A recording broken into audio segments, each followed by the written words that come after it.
I can't wait. Before I bring Brad Nessler in, man, he has seen so many great college football games. And since we're based in Philly here, I can't wait to ask him this, how shocked he is on seeing where Jalen Hurts is. I remember watching this kid get benched, sat down in a national championship game, become a phenomenal teammate, started something, finished something, like my grandfather always told me, got his degree, was a great teammate, went to Oklahoma, was a runner-up in the Heisman. And to see where he is now, Brad watched and covered all those SEC games. Let's bring the voice of college football for CBS Sports in, our friend Brad Nessler. Thanks for doing this, Brad. I appreciate you spending time with us. You got it, Dan. How you doing, buddy? How shocked are you when you see Jalen Hurts where he is now? Kind of what you talked about, because of the kind of teammate he was, lost his gig at Alabama, came in when Tua got hurt, SEC championship game, takes him down the field twice. Still one of the more thrilling games I've probably ever done in the last 10 years anyway. And Gary and I were saying, we can't believe this is happening. We just can't believe this is happening.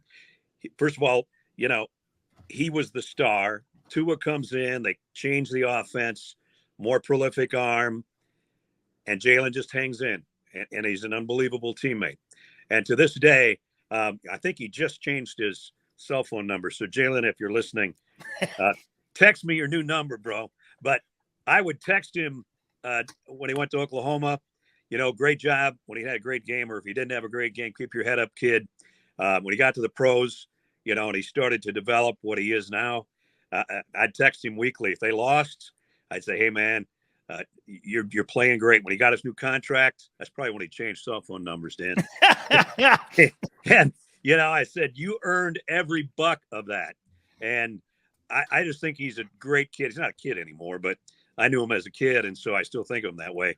And I'm just so happy for him, because the city loves him. The league needs guys like him. He's done an unbelievable job. Really proud of him. I'll tell you something. There's something about that culture at Alabama. And I said this about DeVonta Smith, who you also got a chance to cover many games with. And Brad, not to put you on the spot here, but I opened my show with this, and I said, look, that situation with Henry Ruggs out in Las Vegas is awful for everyone around. It's just an awful scene. Lives were taken on both Henry and the unfortunate soul because he was drunk driving. Everyone. I'm not litigating that here, but here's a guy in DeVonta Smith that took time out of his day and preparing to go back to a Super Bowl, Brad, and wanted to be with his friend because his friend was sentenced to 3 to 10. I don't think people understand that kind of culture inside of a building and inside of a locker room, what that does to players. When you look at a guy like that, you understand why the Eagles are having great success and Alabama has great success, because to me, those are character moves. Yeah. Those guys were unbelievable. Waddle, Ruggs, DeVonta, Williamson, all those guys. And we found out about halfway through the season at one point where those guys were almost calling their own plays. They say, okay, you just got a touchdown. And so they were doing rock, paper, scissors, those four guys, like who gets the next ball. And so, we found out and then we started watching them in sidelines and on the end zone. Here they are. They go, okay, all right, this one's mine. This one's mine. And the quarterbacks are all in on it too. But yeah, the depth and the brotherhood and all that kind of stuff and the culture that they have there. Georgia has it. All the great programs have it. And those guys are so good and they hand it down. It seems like back in the old days, it was like, I got my position. I'm not giving that sucker up. And I'm not going to help you, rookie. I think that's all changed a little bit. I don't either that or there's better kids than you and I were. I don't know. Oh, I know, because I would throw my helmet, Brad. If Jimmy Johnson ever took me out of a game, I'd be walking off and looking at Butch Davis going, you're going to put Cortez Kennedy and Russell Maryland in? What are you, nuts? What are you, crazy? Absolutely. Dwayne Johnson, get him out of here. Go ahead, whatever. What is this, man? Hey, I obviously, Brad, the main reason we got you on here is because of what college football is going through right now. Do you think college football is in a good place right now? Man, what time is it, right? I mean, Yeah. we had a seminar, a mini seminar, CBS on Monday and Tuesday, and we had Tony Petitti on, and from the time that we knew we were going to have a little Zoom seminar on Friday to when we hit Monday, there was two more teams in the Big Ten. We were having Big Ten and SEC meetings all at the same time. I mean, it's so unbelievable. The last 2 years, really the last 2 weeks, I can't keep up with it almost. And I look at it and I go, all right, I know who I'm doing games this year. I'm not 100% sure what games I'm doing next year. We're kind of mixing and matching because we're adding the Big Ten to the SEC this year. And so I literally have to look, down and go, I got to write this down. Okay, I might be in or I might be not there. And, so, I mean, between that, the transfer portal, the realignment, the NIL, I mean, just in the last 2 years, it's completely changed. You just take 50 years of what you thought college football was and just light a fuse to it. That's what it's become. It's nothing like it used to be. Brad, I got 2 national title rings back there from UM, and I'm going to You tell you that. sucker. Hey, I'm going to say this, though. I don't know about where you are on this with this, but since this committee thing, and I get it, we had bowl alliances. We had people who watched the game, actually. Yeah. Different parts of the country would vote for the national champion every year. The Rose Bowl mattered, the Orange Bowl mattered, the Cotton Bowl. And I sound like, oh, man, get off my lawn. I get it. However, there used to be rivalries, the bonfire, Texas A&M.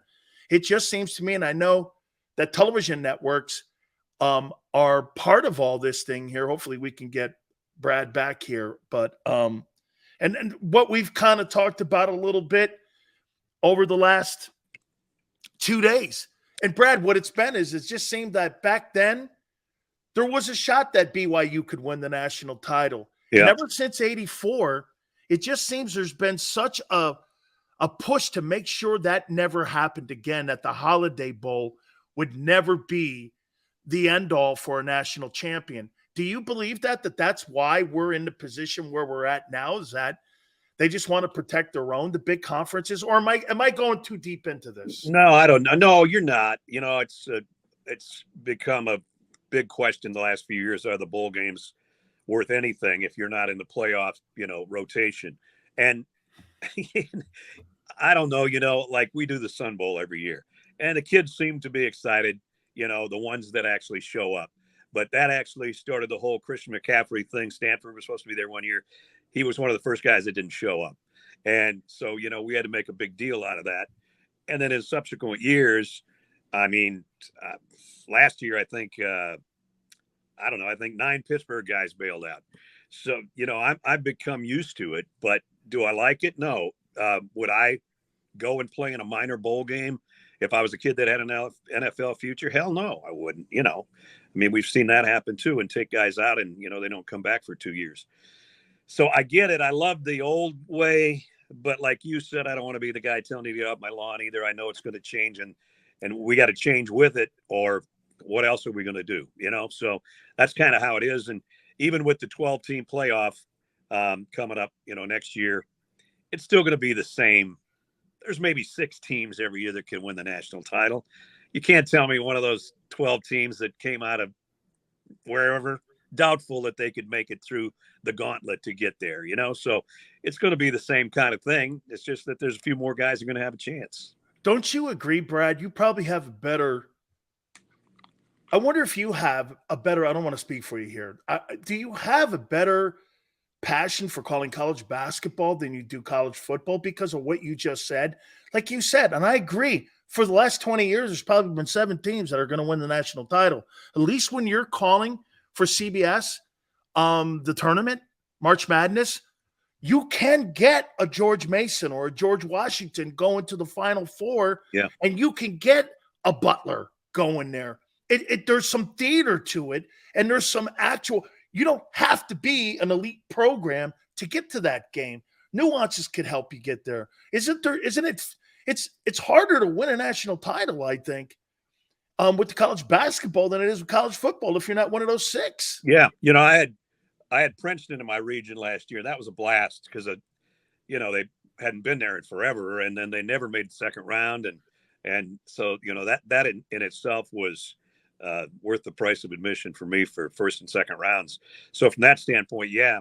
But still there's football in here, I'm getting ready now. You can tell. No. Hey, Brad, last year I saw Miami go to the Final Four, and everyone's going, hey, you must be jacked. I'm like, I don't know, man. Yeah, okay. Yeah. No, I mean, football is football, and it's ingrained in us so much. And the problem with college basketball is they start the season way too damn early, and it doesn't peak until football's over. They should back it up a little bit, maybe not have as many games. I know they don't make as much money, and TV doesn't have as much revenue and as much product. I get all of that. I've been through all that a million times. But, I do, the CBS Sports Classic, which is right after Army-Navy, the weekend after that. And it's a doubleheader, and it rotates around Vegas, Chicago. I think it's actually in Atlanta next year, which is kind of good for me. I can get some Christmas shopping done somewhere in there. But at that point, everybody's done the Aloha Classic and all that kind of stuff. And the guys that are at ESPN and all they do is basketball, they're in it.